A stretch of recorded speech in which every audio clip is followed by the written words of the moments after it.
Hello and welcome into the SorareAndrews podcast brought to you by RotoWire and sponsored by Sorare. I am Andrew Laird of Sorare Data. You can find me on Sorare at Lairdinho, as Lairdinho. It's not even really at, but anyway, joined as always by Andy Black, who you can find as Black on Sorare. We had a suggestion from a friend of ours here, Keith Jameson, Gator Guy 231, that we should talk about all of the mistakes that we made and during our Sorare.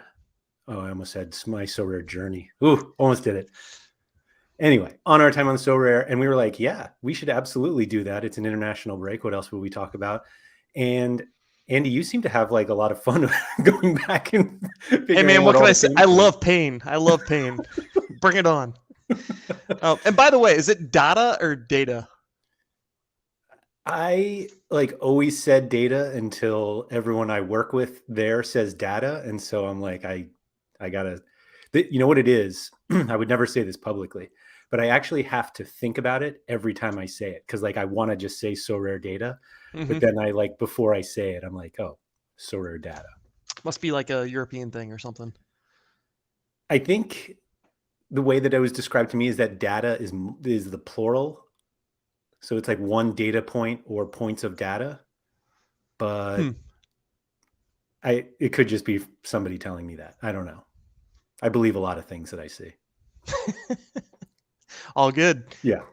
Anyway, so it seemed like the way that we went about the painful points of our Sorare time is that it was like deals that we made or mostly deals we made deals we made or deals we didn't make. It started, I like went back through all of the offers that I had received because that is like not only, I don't even want to call it a pain point of my Sorare time, but like it's basically a running joke now. And I want to think that I was like, oh no, I didn't turn down deals that I should have accepted that often. But it was actually that like I didn't like post cards for sale that I should have. And obviously the Joao Felix one is like the poster boy of that and the poster boy of this podcast. That's just like the main point of pain when I look at Andrew Laird. It's Joao Felix and not selling him for 7 ETH or whatever. I don't know. What was it? What was the So I went back. I actually got more offers on Alphonso Davies than I did on Joao Felix. And so the highest offer I got on Joao Felix was 1 ETH. And it was never posted. And the offer came from Pavel, who I can't even trade with anymore. That's so funny. You don't really see the incoming offers from Powell. Incoming offers on a card not even on the market. Yeah. And so I turned that one down. That is not the pain point for me. The pain point was like not selling at 5. I got a few higher ones for Davies. I think the highest one I got was like 1.3, which is kind of like where he is now, which is kind of crazy. So I don't like regret not selling him. But what was Davies was weird because I don't feel like he really like rubber banded real high like you saw with like some other guys. Like McKinney was a weird one. Like I get it, yeah, he's a US player or whatever, but like he rubber band all the way up over 1 ETH, and Joao was real bad with that too. It was all Gary V's doing. Right, yeah. We can definitely blame him for that. So it also made me go back into some Discord conversations that I had with people specifically around that time. And the best one was, I'm not ready to say who the conversation was with, but it's somebody that I talked to a decent amount who has been on this podcast before. And it was about whether I should sell Joao Felix and Davies at this time. Gotta be Sean. And so, and so the conversation I was having was that I didn't really want to sell them, but the benefit that I had with those cards is that if I wanted to get whole immediately, I would just sell those cards. And I knew I was basically free rolling the rest of the way. And there was one comment that this other party made that was something like, you don't necessarily have to sell them, but it's nice always knowing you have that 8 ETH in your back pocket. Always. It's Yeah. not 8 ETH anymore. Yeah. It would be nice to have 8 ETH in my back pocket right now. Would you say the same thing about like a CryptoPunk? Like, hey, you always have that 50 ETH in your back pocket. It's more than that, isn't it? Oh yeah, I don't know. Yeah. No, I mean, yeah. So like I just went back and I think that time I want to believe that I learned from that time, that like I decided I'm going to try to not necessarily try to sell at the top, but just sell a lot higher than I bought, where I bought. And so that's sort of where I've been going like since then. That like it was the reason I didn't sell Joao Felix, and I wasn't really going to sell Davies. The reason I was more open to selling Joao Felix is because he was just destroying every lineup I was playing him in. But this like FOMO of not selling at the top is like gone. Like I don't feel that anymore. Whereas like I didn't want to sell Joao Felix at 4 ETH and then see him go for 14 in 3 days. Right. And now I don't worry about it anymore. I don't think I worry about it anymore. I think what helps is we've seen that whole kind of boom process play out. So we kind of know what the peaks and valleys and like the tops can even look like. Like what is the top of Joao Felix? I don't know. What was it? Maybe 10 ETH or something? I think it was on a I don't think it got 8. to 10. I think it was around 8, but yeah. And I mean, when you talk about tops too, like it's not like 6 cards sold at 10 ETH or 8 ETH. right. It's maybe one did. Yes. So one person might have got lucky there. And there was probably some leading up to that around 5, 6, whatever. Yes. So some people did well, but it's not like you really missed out and there was real, it was like a liquid market and 10, 15, 20 Joao Felixes sold at 8 ETH. It's like you missed a lottery ticket that somebody might randomly click on yours and buy it for 8 ETH. I definitely gave up like 4 ETH. I could have sold it 4 pretty quickly. Oh, you could have instantly sold it for 4. Yeah, at that time. But it's still such a short window. Like right. That was not like a long period of time that Gary V madness happened. It was a tight window. Yeah. No, for sure. And you obviously like, I think the expectation was like, oh, well, if Gary V comes in, then maybe some other whales will come in. And then that'll just, I mean, if you just look at the volume of deals at that time, I mean, it's the highest we've ever seen. And you're just like, you get this idea. Like I said, I didn't want to sell at 4 and then realize I could have gotten 14. Yeah. And I should have sold it 4. I think the one nice thing about like exiting or selling or like taking profits is you can always enter back in or find a different like card entry point that might be undervalued at a certain time. I mean, there's so many players on this platform and so many like elite young players and talented players or whatever. So there's always an opportunity to like do a buy low, hope it booms sort of scenario. Yeah, for sure. You might miss the boat on the one with Joao, but I think the conservative approach would be like take your profits somewhere along the way, and then try to churn it out of someone else. Yeah. Yeah. I was thinking about that a lot. This international break has led to way too much thinking that I probably should have done previously. Yeah. So the Bramlett calling me out. I'm not going to say who it was. Gotcha. He's just the only person it could be. So I was basically looking back I went through all of the offers that I had received like since I joined Sorare, and I was like, all right, which ones? And the fact that there weren't any that like stuck out at me made me realize that like none of them were all that painful. And like going back, I was like, man, I made some mistakes clearly, but like none of them are like truly painful. And thankfully the Joao Felix pain is like just comedic at this point because it was so bad. It's funny because there's like pain of what you did and pain of what you didn't do. Yes. It's like, or what you could have done, I guess. Yes. The one funny one for me, and it's gonna just turn into a humble brag. So I'm just gonna like preface that now because it's a total humble brag. I bought a beginning of the boom. I bought a Cristiano Ronaldo bundle for 1.7 ETH.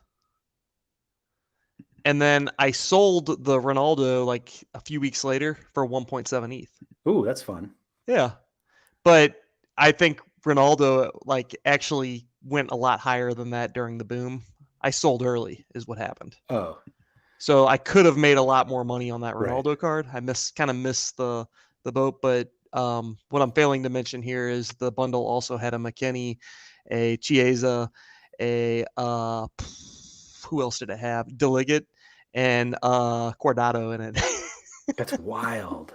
It was like the sickest bundle, and I just got a steal of a price. And granted, I do regret not holding Ronaldo a little bit longer because could have really, really made bank on that one. So But you that got was the my pain that's not pain at all right. story. You I've got pain stories later. you basically got the other cards for free. Yeah, I think I sold every card in that bundle now. I'm pretty sure you sold that Chiesa for 1 ETH, I if did. I remember correctly. Yeah. Yeah.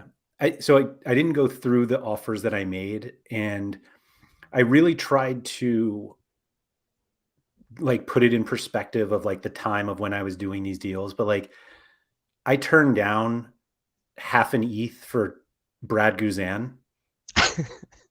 Like like in what world would that have not been like an immediate accept? To be fair, like March of the MLS season was Yeah. a whole different world. Whole different world. Yeah. There's plenty of like perspective now. I eventually sold that Guzan for like 0.25 or something, like literally half.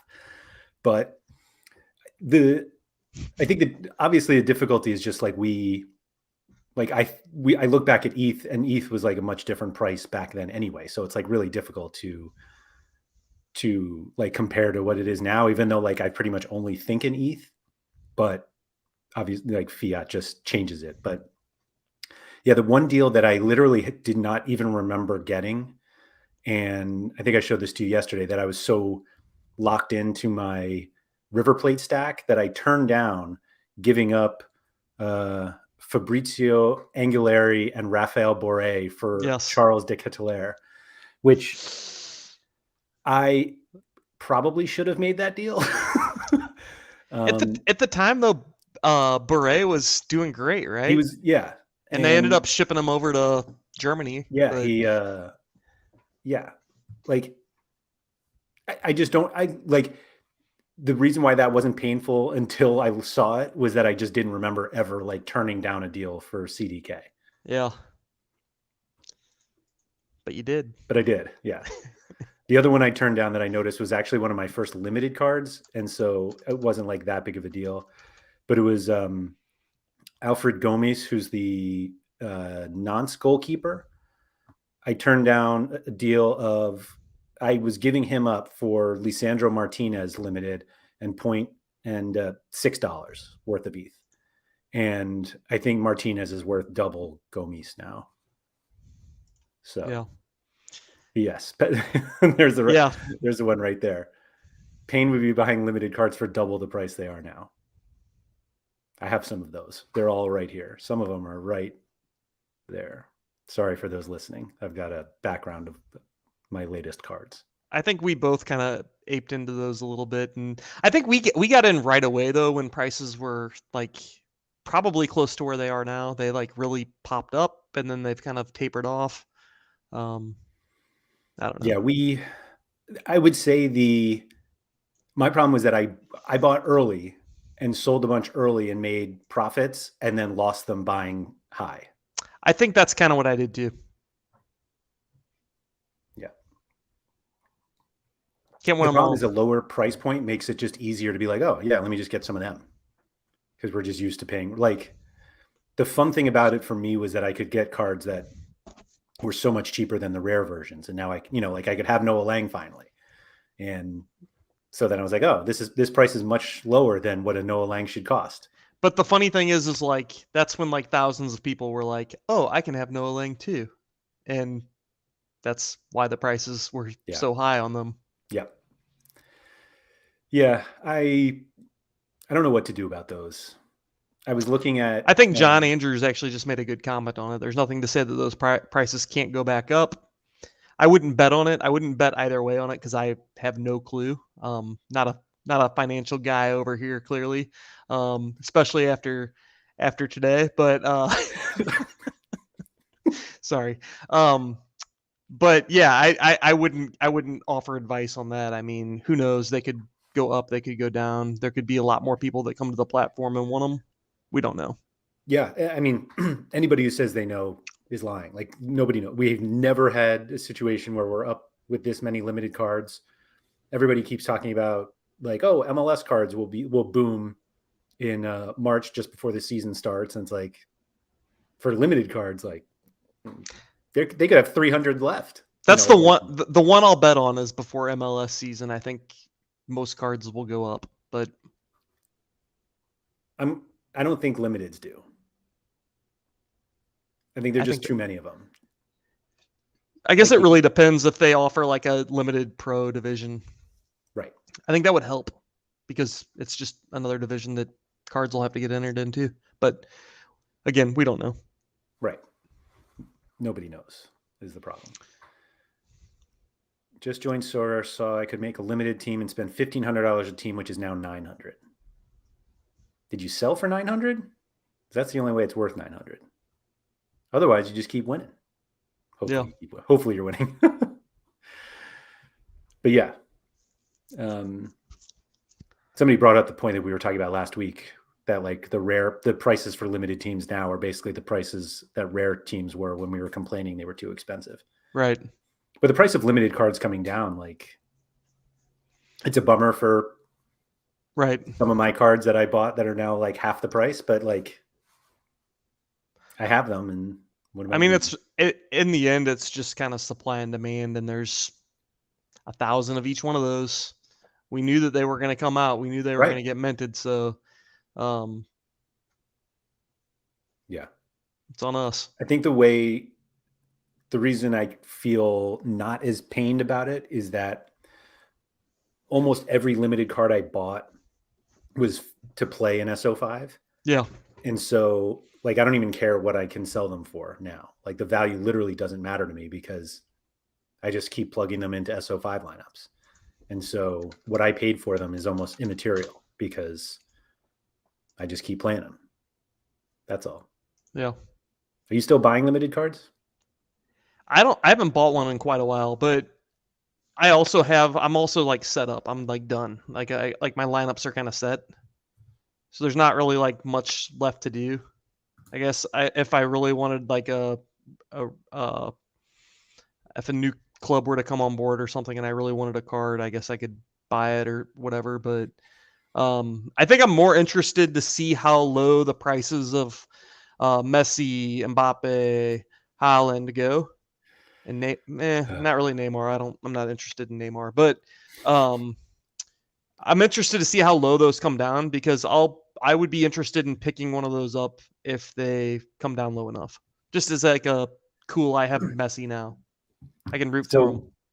So my plan this whole time with limiteds, and the reason why I was willing to like spend up on like Morioka and Kikuchi and Cicinha, I was like, I'm not going to spend, 0.6 for Messi. I'm going to spend 0.8 and I'll just win Messi.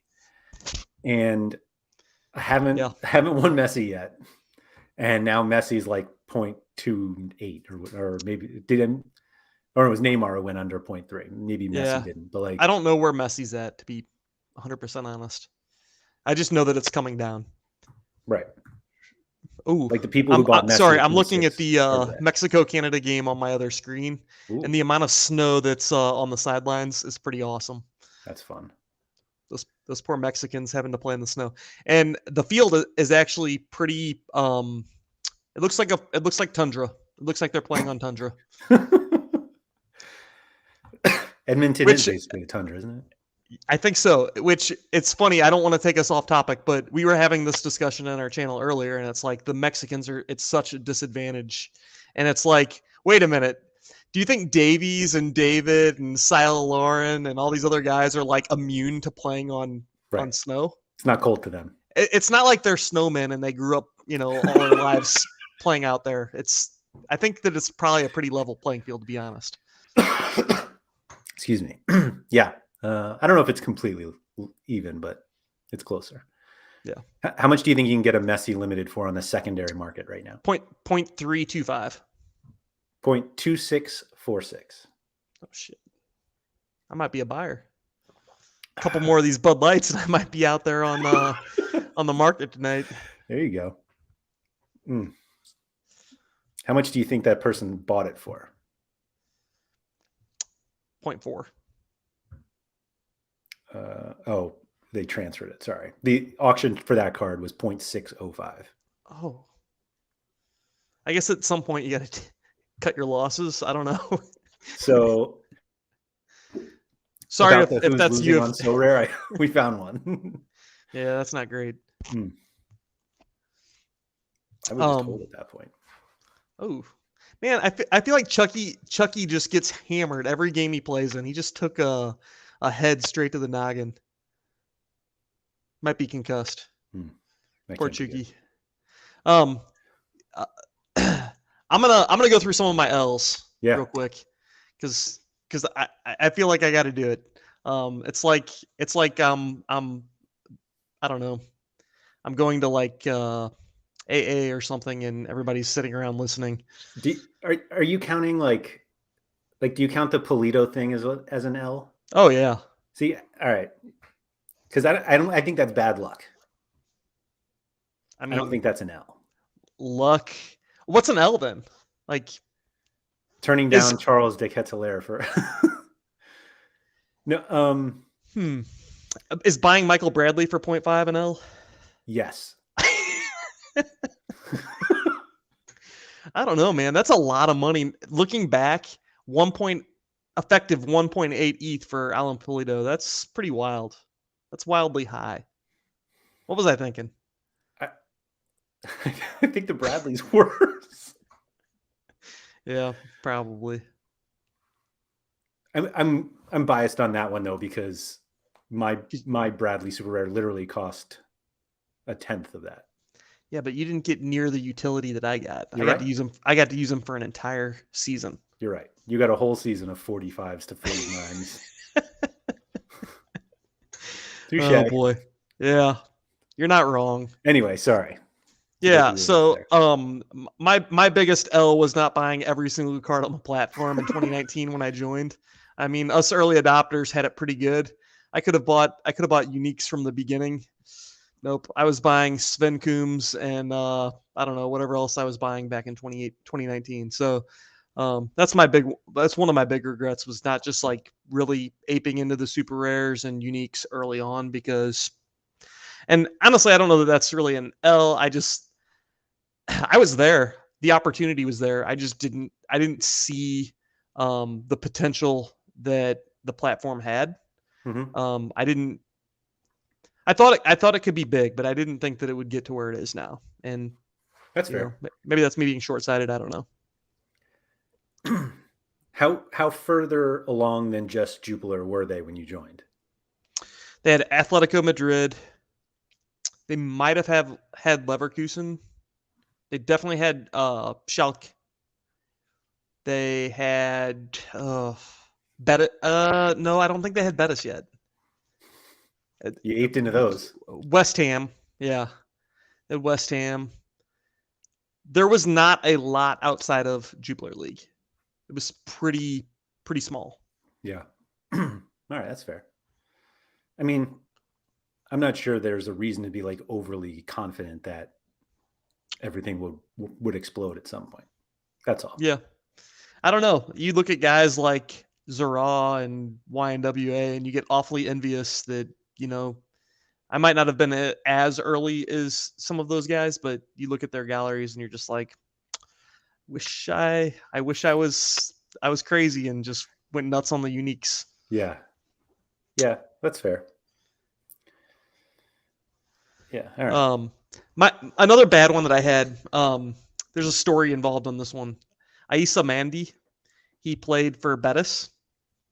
Back about, I don't know, I'd have to look at the card, but it had to have been like 4 months ago. It was right before the La Liga agreement.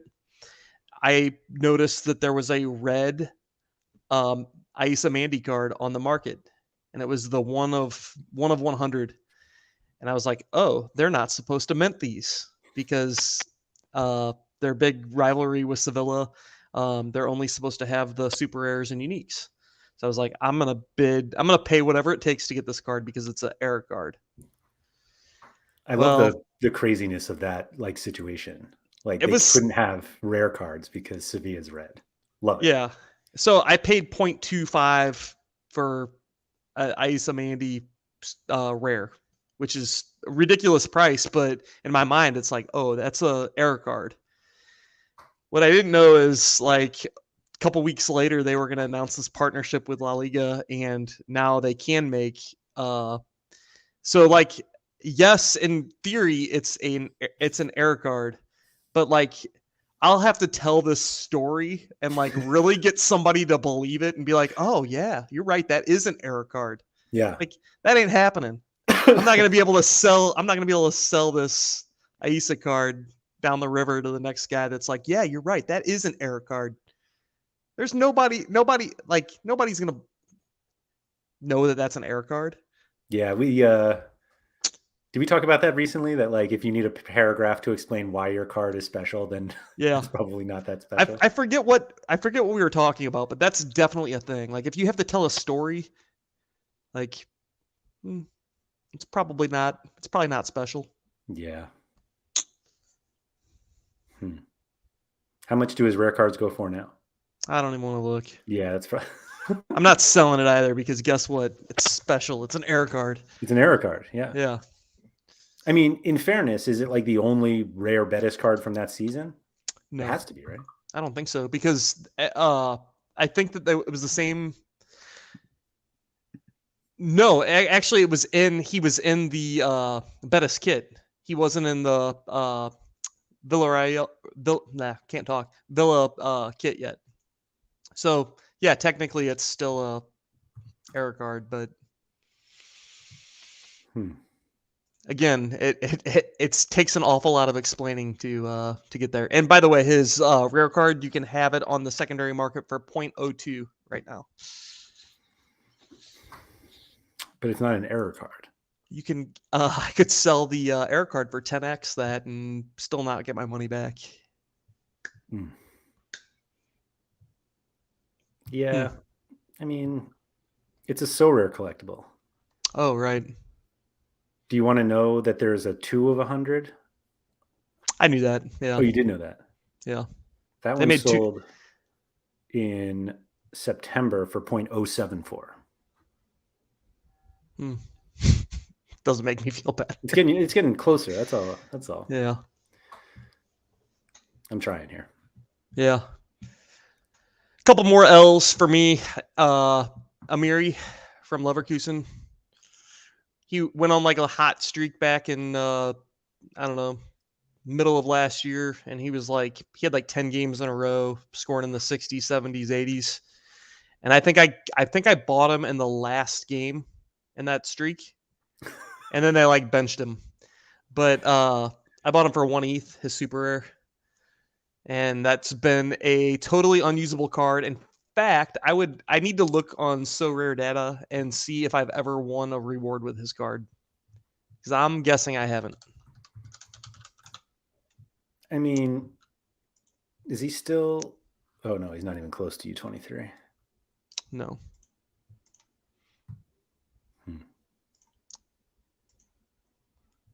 I'm checking right now to see what I've won with it. It's gonna be nothing. You can buy one today for 0.3. A super rare? Ugh, I'm gonna vomit. Okay. Okay. Oh. I've won 3 cards with it. There we go. I won Sebastian Szymanski. Oh. Yeah. And I don't know what I sold him for, but I sold that card. Oh. I won Mancini. Also a good card. This is great. That I've sold. and Hataka Nakumaru. Not gonna, I don't know. Not gonna Not gonna pronounce pronounce that. it. Yeah. And then that was a super rare.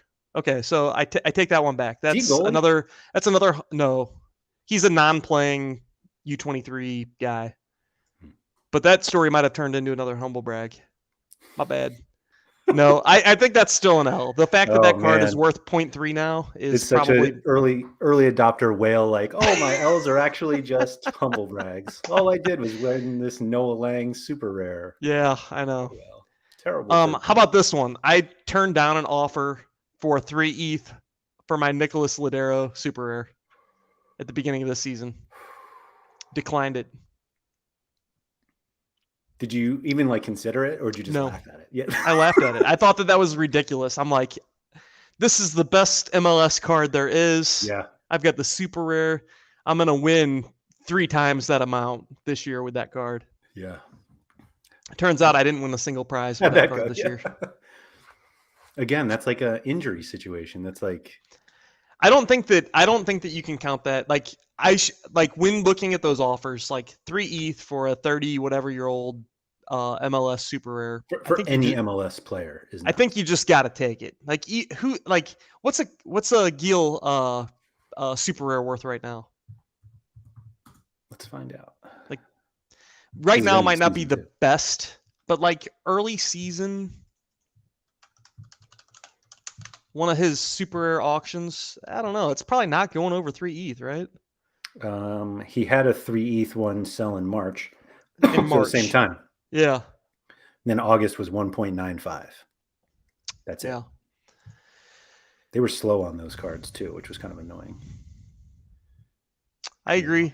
Keith, there's still time for Ladero. Next year, unfortunately, it'll be another year older. They're in the playoffs. Okay. That knee does not seem like it's holding up real well. Not good. It's scary. Scary. 2.7 was in July, an auction. Yeah. My first couple of MLS cards were L's. My first one was Ike Apara, 0.23 ETH for $51. Yeah, there it is. But still, that's 0.23 ETH that I could have just held and not wasted on a card that I would never use. Yeah. And for the people that don't know the story behind him, he was like, I think he was MVP of the league, and maybe not MVP of the league. He was the defensive player of the year. And 2019, I think, defensive player of the year. 2020 was primed to be like one of the top defensive players. Played for Minnesota, a good defensive team. Should have been a good card. And I guess he had issues with a concussion that just like he could never get over, and didn't play in the MLS's back tournament. Didn't play at all last year. Didn't play at all this year. Honestly, just hope the guy's all right. And you know, if hopefully he's happy not playing again, because it sounds like he shouldn't play again. Yeah. It it was just weird because they like kept him on the roster for like longer than they probably should have. They like kept trying to convince him to play, which coming off that, I don't know if probably not a great thing. Right. The other really expensive guy that I bought in the MLS early on was Maxi Morales, which is a good card, but I think I paid like 0.4 for it or something. Like it was a really high amount for a rare. Like it was a lot. Yeah. And probably, like, you know, NYC better than I do. Probably next year he's probably going to start to get tapered out, I would think. Yeah, I kind of already think he's dust, but he was much better this year than his SO5 scores were much better than his actual real life scores. Yeah, and I guess because was he still on some sets or something, and it was still propping him up a little bit, maybe. Yep. So probably next year it'll be kind of a dead card, but whatever. It was fun watching him while I could. My 10-year-old son likes him because they're the same size. Yeah, he's like 5'3" or something. 3, yeah, he's really That's small. pretty good. Really small.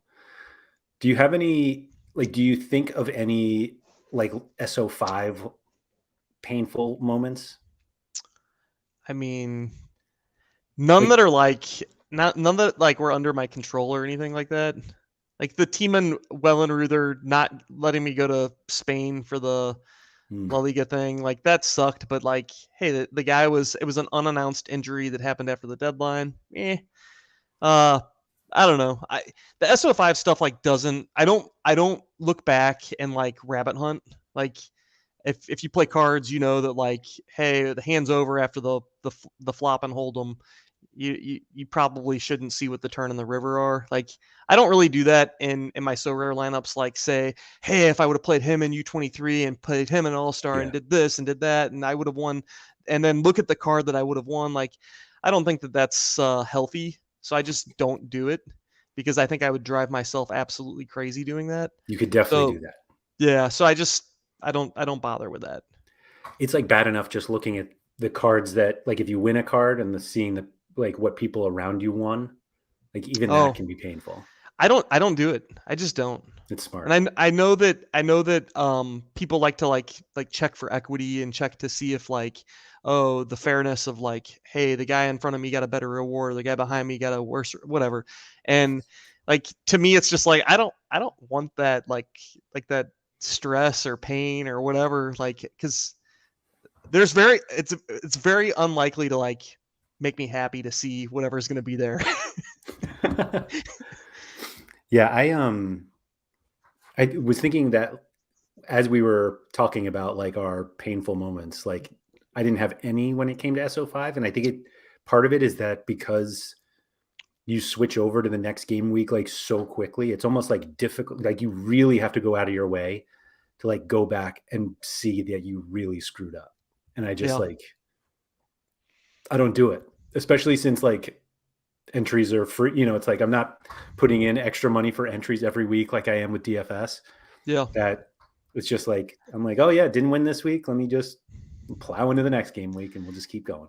The only times that I think that like I would really like be like regretful of things if I was doing more like crazy things, like if I were taking Noah Lang and playing him in like Challenger a lot or something like that, and then I saw that like all I needed was a good forward score in my U23 lineup, like that sort of thing would Right.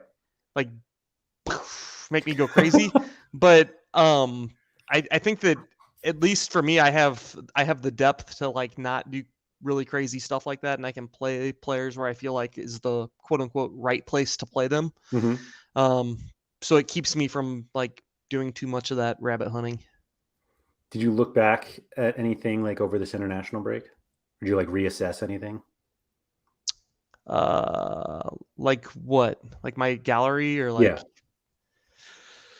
um I talked to you a little bit. Like I'm thinking about D1 a little bit, but whale boy over here thinking about D1. I still don't know if it's for me because it like the investment is still really high, Mm-hmm. and there's a lot of room for error. You know, you buy the wrong card, or the card that you buy, the guy gets injured, you're kind of dead. And Like if you like had the Ladero unique.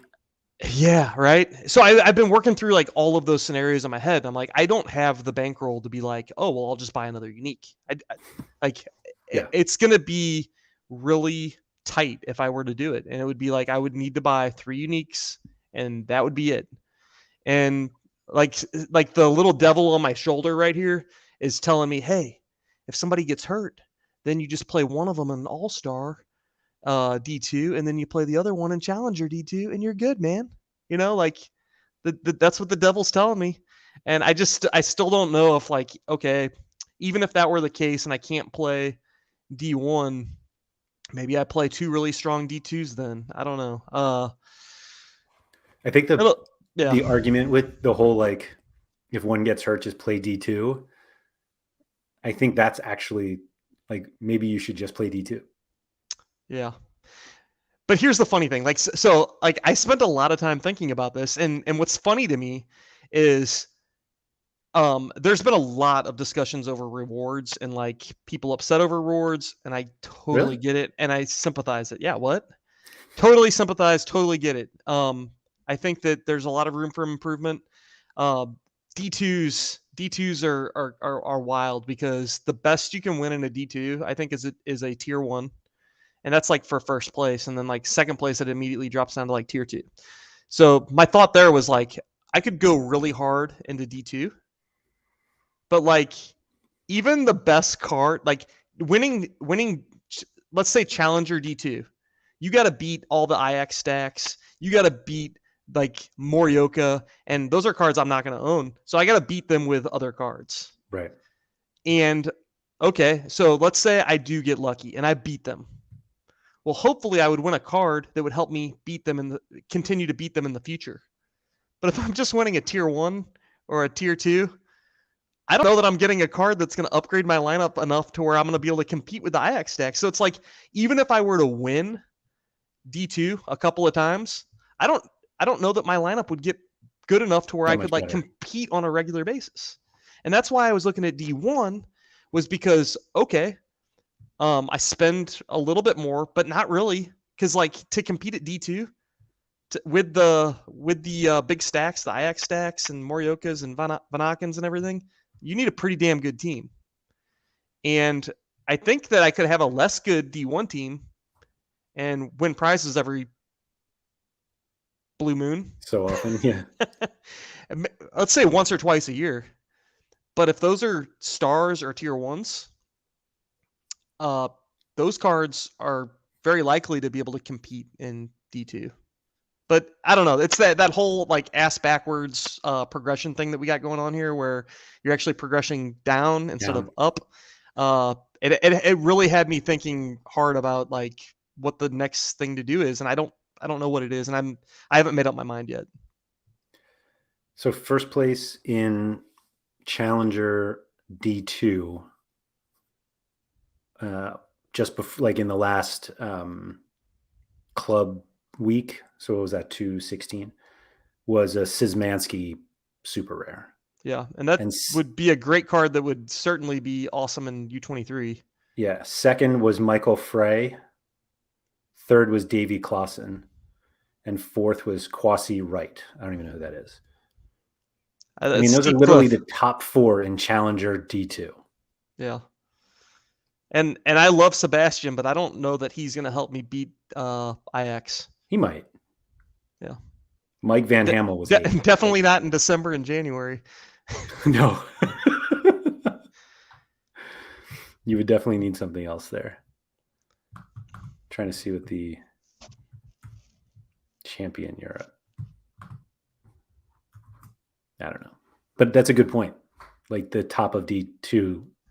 Like I could understand if you are going into it because like the top prize is so good, even though I think right going into anything except D1 and thinking like I'm going to put a lineup together that will finish first place is crazy.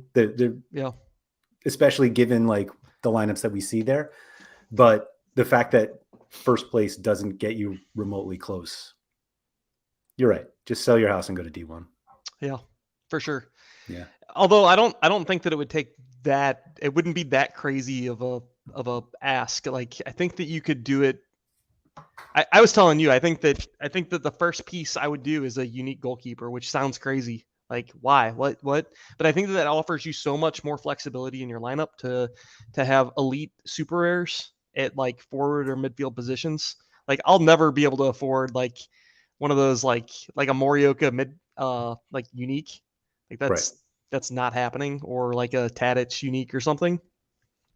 Or even honestly, even their super rares or whatever, but like a comparable player or like a tier down from Tadic super rare. That's attainable. I could do that. And if I waste one of my unique spots on a goalkeeper, then I can have like a higher end player elsewhere. I don't know. Yeah. I think this all goes back to this is why you stack. You got to stack. You need to find the right stack. Yeah. Let's see here. If you have 2 players who have similar L5, would you pick the player to stack, or would you choose the other player from a different team? If you have 2 players who have similar L5, I don't even know what that means. I would probably play a stack. Yeah, I probably would too, just because like the lineup flexibility. Like if they're going to play at the same time, guaranteed they play at the same time, same game week. Yeah. Yep, I think that's right. Connor. Sorry, Connor. Yeah, I think that they said that they're gonna I thought that they were saying that they were going to keep playing. Yes, they are. Okay. So they're not voting then? I don't know if they voted, but it was already decided. Yeah. I was really hoping just Ajax would suspend. Let the rest of the guys play. But Ajax. That'd be great. Yeah. I'm hoping they take a stand. And they're like, no, we're not playing. Yeah. I just hope. So I told some pain stories, and I'm gonna throw a couple more at you. Owning a million Brian Logzanos, that's painful. Holding onto a Renan Lodi all the way from like 1.5 ETH all the way down to whatever he's worth now, basically nothing. That was painful. And then buying too many cards with funny sounding names or serial numbers, which, you know what, that's for me. That keeps me going at night. Yeah. So I guess maybe that's not that much pain, but that money definitely could have been spent elsewhere on more useful things in the SO5 realm. That's fair. Oh, and legend cards have not panned out too well. So that's another pain moment for me. I bought some legends cards kind of early, and they've only gone down. So yeah. How many do you have? I think 2 or 3. Yeah, you don't have that many of them. Yeah, I'm fine. Yeah. At least you can buy the super rares. Let's hear your pain stories. Give them all to us. The couple that I had before the CDK one is really painful, like looking back. So that was the worst part, is that I didn't have like painful memories other than the whole João Felix thing. But it was like going back and I was like, oh, that was dumb, or that was dumb. And like, do you have SO5 pain stories? I have SO5 plan pain stories. Like so I was going back through my results, and like this international break I've used basically to like reassess what I've been doing. Like I have very few international players, so it's like I'm not even trying to make great lineups these past 2 weeks. But I was like going back and be like, there was some international break previously where I did this, and I was like, my SO5 results were better after I realized I was not, correlating correctly, or there were guys I was playing that were hurting my lineups, and they would have been better off if I sold them and bought other players. And so I was looking back at my gallery, and I hate it. Like the cards that I have to play now for the next 2-3 months, like before MLS comes back, I feel like I have maybe 2 competitive lineups. Yeah. And it's U23 rare. That's what, right? So base D4. Yeah, right. And like, I feel like I have 5 really good players that I would play every week. And I don't feel like they're that great, but like, I don't feel like they're winning enough. What's the lineup? It's Van de Voort, Malacia. It was Szymanski, and it was Mihailovic, and now they're gone. They're gone. Or Szymanski's basically gone. So I think he's got like 3 or like, no, you have like another month of him, right? Yeah, something. Yeah, 4 games, I think, somewhere around there. But I bought Nicola Rovella and Vinicius Souza, who I think will be fine. And then I picked up the Jesper Karlsson, and I have Julian Alvarez, whose season is ending, and then the Davies card. And like, I feel like that lineup, like I feel like I should be competing for podiums every week, and it's like made me bitch about winning tier 3 U23s. I think that that's going to be a competitive lineup every week with the upside of podiums. Like those are great cards. And you got to remember too, like all the other people no longer have those MLS cheat cards or K-League and J-League cheat cards that they're able to sneak in there. So like no more Barcos, no more Mihailovic, no more whoever else is getting snuck in there. It's level playing field. I think you're in good shape. Yeah. But like in the summer, not even summer, like August, September, I'm rolling out like 10 lineups, 15 lineups. Yeah. And for the next, starting in a month and for 2 or 3 months, I'm going to be rolling out like 4.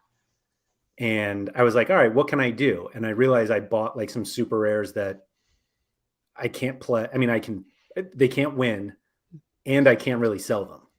And so, do I take giant losses on those to like try to get cards I want, or what? And so, like I was going through and I was just like, I'm like feeling pain now because I felt like I was doing really well, and now all of a sudden I'm like, oh my god, what happened?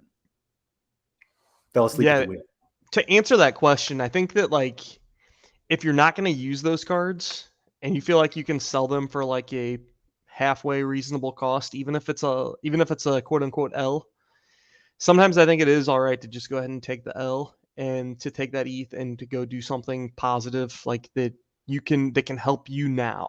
Like Mm-hmm. if you let's say you're one card away from Challenger D4 or something, but you got to sell a couple of those super rares that aren't going to win you anything anyways. I think the play might be to take the L and It's funny how you say to sell them for a halfway decent price because it's actually just half of the price that I paid. Like that's yeah, where they are. and that might even be what you got to do. Like I've got a Yeah. couple of those in Challenger Europe where I bought them thinking, okay, these are like defensive midfielders that won't kill my lineup.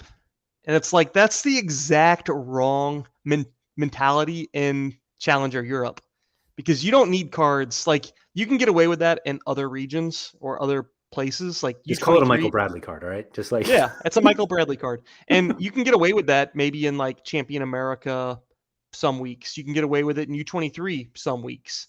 A card that doesn't kill your lineup, a card that gets you 45 to 55 points or something. Mhm. But in Challenger Europe, if you want to really compete, no, it ain't gonna Yeah, cut it. what got me is that I was looking at the Challenger rare cards I had, and I was like, all right, if I could just get some like average super rares in, like they'll score the same as these good rares, and I'll be set. And then like I started to play it, and I'm like, I'm getting killed because these like mediocre super rares I have are being matched up against elite super rares. Yeah, Like, it's like they have Tadic and I have Jen Cools. right. Yeah.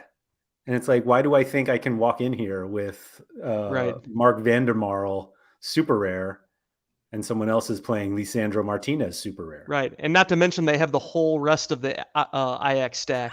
So it's like not only do they have the better super rare, but they have all the better rare cards than me too. So how am I winning again? Yeah. Yeah. It does feel a little funny how we're all like, and we lose to all of the Ajax stacks. It's like, I'll have to look into that. Like we how looked many at Ajax stacks there actually are. we I sent you something from somebody's gallery because I was looking at his D1, and the guy just runs all IX stacks. Everywhere. Yeah, I forget the guy, I forget the account or whatever, but it's Yeah. just like every single one of his lineups was just like, oh, IX, IX, IX, IX, and it was just a little demoralizing to look at. I love the guys who are like, I'm not doing a full Ajax stack. I'm going to play Morioka also. Oh, great. That's funny. But yeah, that's basically like I'm actually feeling the pain now as I'm like using this international break to set my lineups finally for this upcoming weekend.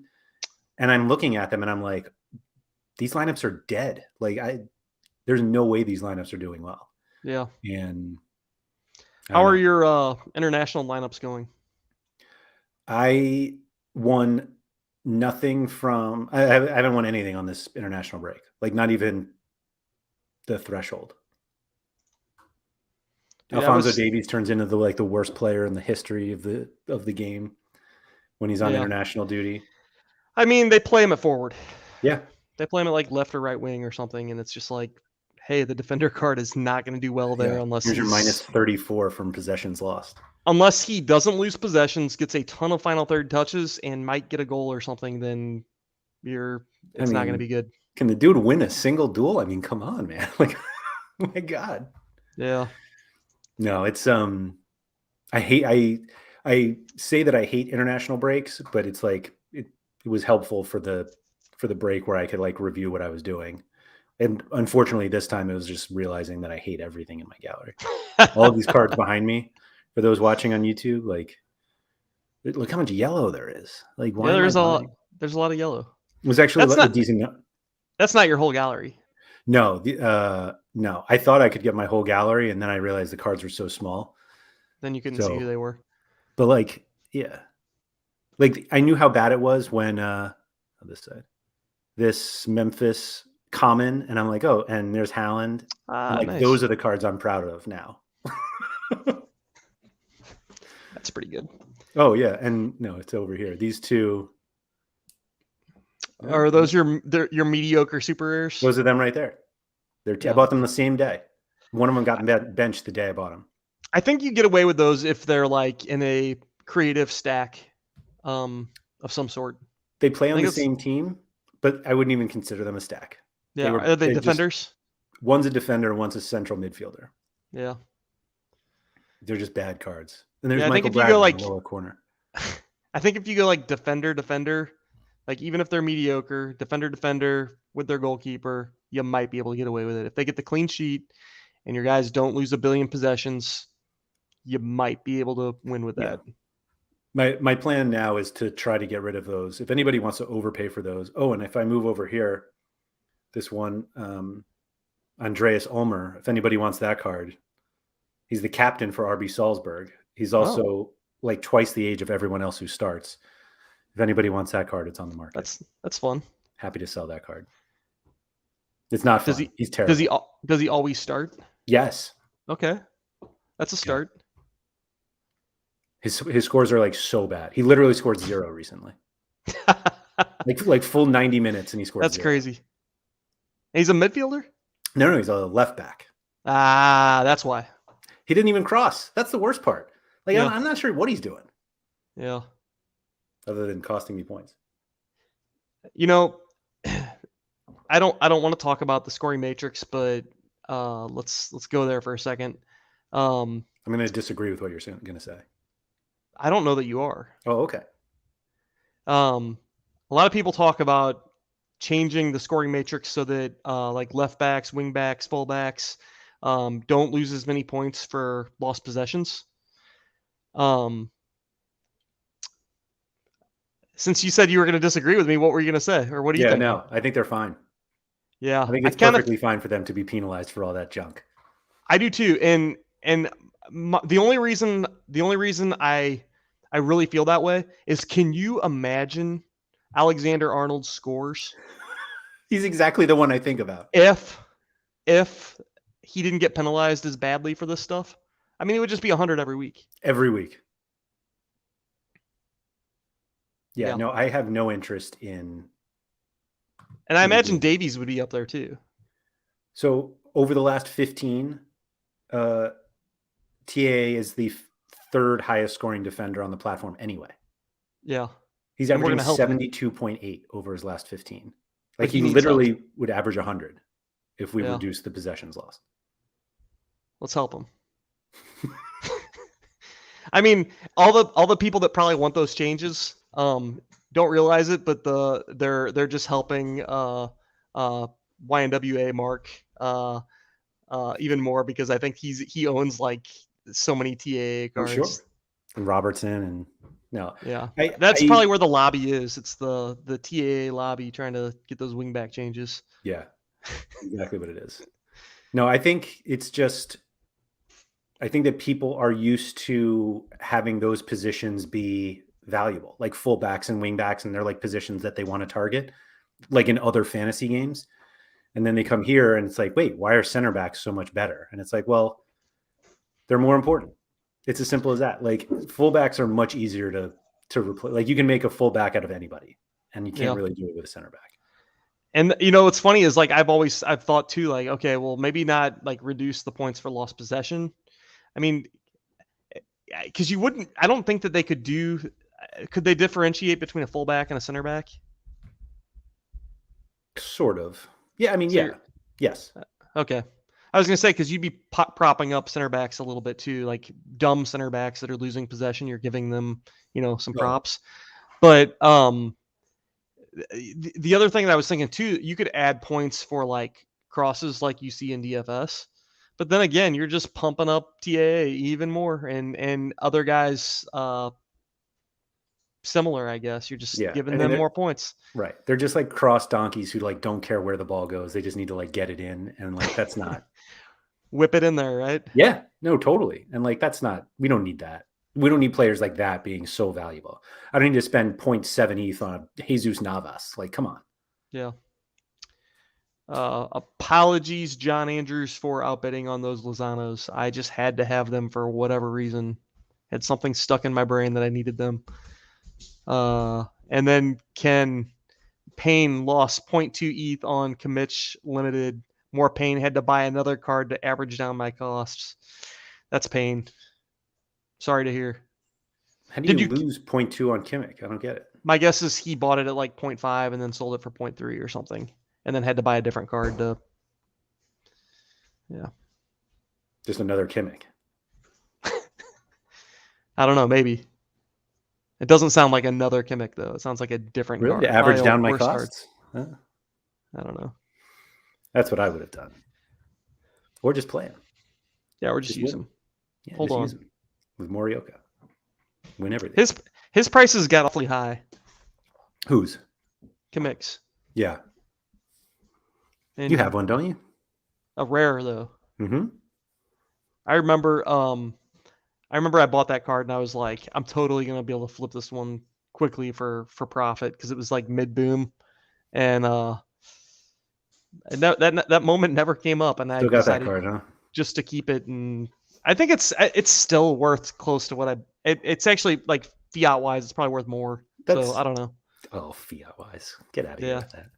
I don't know. It's an At elite some point, card, though. hey, here's the deal. At some point, we're all going to be like looking at this stuff in fiat. I think. That's when I leave. I don't think you will. No chance. I can't now. But I think it's like inevitable now at this point.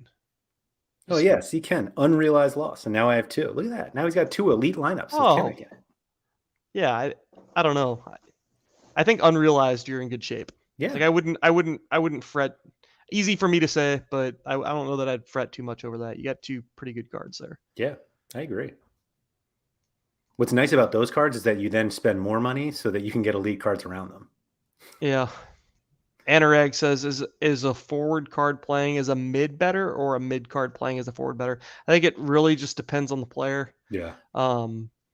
There's a lot of like MLS players that are categorized on Sorare as midfielders, but they're actually forwards. Like I own a Christian Caceres mid. I own a Kevin Molino mid, and they're both forwards. And the Caceres mid scores really well. Yeah. Because he like wins a lot of as a forward, he wins a lot of duels, and well, he just does he play more as a midfielder? Yeah. Okay. Well, he tends to win a lot of duels and do a lot of he's a lot more active on the field. And the Molino card is just like totally when he didn't have a dead ACL, he was totally dependent on DAs. Like if he didn't get a goal or assist, he was at 35. Yeah. So I think it just depends on the player and the situation. I think that's a hard one to answer. Mm-hmm. Did you see that Rio Hatat's limited cards are defender and his rare and super rare cards are forwards? Oh, that's interesting. And he plays midfield? Yeah. Well, didn't he played all over the place. Like, he plays all over, yeah. It's just weird to have like the same season card, but different scarcities in different positions. Yeah. You say Nani and Kyoto have mid, and I think you want the Nani forward card. I could be wrong on that. That seems right. It's more like if they do the defensive work, then you want the midfielders. But if they don't do it, then the midfielders get penalized for the possessions lost or whatever. Yeah, and goals conceded and stuff like that. Yeah. Yep. I was trying to think of the other. Oh, Cade Cowell or Cowell. Yeah. I have the bad one, like the bad midfielder. I thought that they only made the midfielder cards. They made forward ones too. I think the new ones are forward cards, or maybe it's vice versa. I think you want the forward cards, right? He didn't really do anything anyway. I don't want the card at all, actually. Right, that's fair. That's fair. He was not the prince that was promised this year. Well, he started off really hot, and maybe I have the midfielder card, and you want the forward card, yeah. He started really hot, and everybody he got expensive because it was like peak MLS and a 17-year-old kid just like killing it. And I think he scored like in his first two games or something. Yes. And one of them was like a bicycle wonder goal or something. And so I won the midfielder card. Yeah, so the older ones are forwards. And I think it pushed him to a tier 1, and that's when I won him, and then he hasn't scored since. Yeah, he started the season 63, 60, 70. And then every game since then, he has scored below 35, except one. That's wild. Literally. Oh, that is so depressing. Speaking of like MLS guys that like I completely lost track of or forgot, what happened to Cole Bassett? Is he still a thing? I mean, No, but I'm pretty sure we talked about him in June or July when we were talking about all the guys who were going to lose U23 eligibility, and we were like, no, Bassett's really young, like he still keeps it. We're going to be all over him. It was him and Mihalovic, and then all of a sudden it was like gone. Looking at his cards, or looking at his scores, it's not bad.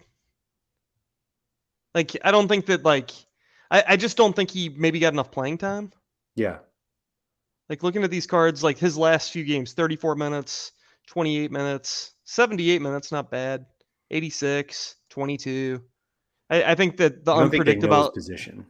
Yeah, and the unpredictability of like, is he going to play for 20 minutes or 80 minutes? Right. And then they brought in Mark Anthony Kaye after they had Acosta and Jack Price. Like, I don't know where he plays. And he's got a weird smile. Yeah, he does. And that horrible hair, like blonde hair from the first season. His rookie card, if you will. Like he dyed his hair. He bleached it. Yeah. I mean, obviously that card, he's 20 years old. I think he still has a pretty good opportunity over the next 3 years to prove his worth in the U23 realm. Yeah. Yeah, that MLS U23 pool is weird. Like, you kind of need it. You need to know it if you want to play in the summer. But like somebody and I think it's very fluid too. Like Ezekiel Abarco was an elite card this year. Last year, he was a dead card, like a useless dead card. Yeah. In fact, I've got a funny story, and I want to throw out a little bit of props to my buddy Surface Terror Missile on this one. During like Christmas time last year, it was like a total dead time and like Sorare time or whatever, and he gifted me a Barco card, a rare Barco, and I gifted him a Brian Lozano card. Talk about pain for him. So I mean, like kudos to him. Yeah, kudos to him for doing that. But like at the time, they were probably fairly equal cards. I'm sure Barco has like better prospects and the thoughts like of him. Lozano was legit though. He was, yeah, but I think Barco just has that like higher sex appeal or ceiling or whatever. Mm-hmm. That card ended up doing quite well for me this year. But next year, will that be an elite card, or will he transfer somewhere else and be a dead card? I don't know. Yeah, I like this coming from John. Tier 1 star MLS U23 cards can very quickly become Tier 3 champion Europe cards. I think that is probably like the best comment we've ever had on here, because it is so true. Yeah. So true. I'm trying to think of like recent examples, like a Tanner Tessman. It would probably be similar. Like, didn't Kyle Duncan go over there, or he hasn't gone yet. Not yet. Brendan Aronson, we haven't heard about that guy in years. That didn't work. Well, but he didn't go to Champion Europe. He went to Challenger. True. Busio, although I think that he's getting a little bit of time, and maybe he isn't a tier 3 over there, but he's definitely not setting the world on fire like he was doing here. Like he was probably star tier here. What is he, like a tier 2 there or something? Probably, yeah. Yeah. I think that's a really good comment. Yeah. I was talking to somebody the other day about Gabriel Slonina, the Chicago Fire goalie. Yeah. Because someone's like, I think I need to pick one up, or Ochoa, because for U23 next summer. And it's like, man, I don't know what to think of that, but like it's possible that those two guys and some of the J League and K League ones, if the schedule matches up, like those are the only U23 cards. But I know you're set in that respect with Ochoa, but man. Maybe.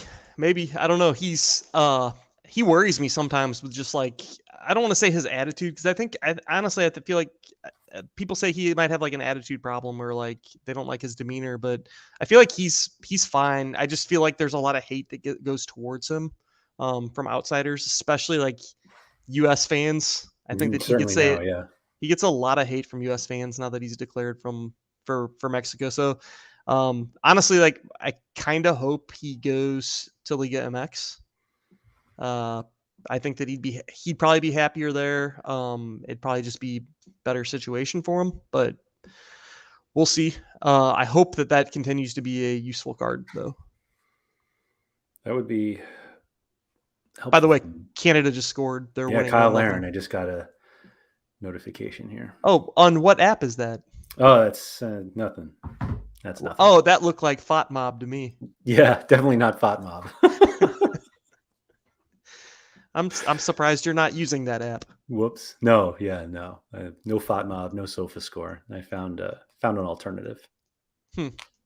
I guess you'll have to tell us about that later this week. One day, maybe that will be released. Yeah. We'll see. We'll see. But yeah, the pain right now, I actually feel more pain with my gallery now than I ever have. As I would just because MLS is ending?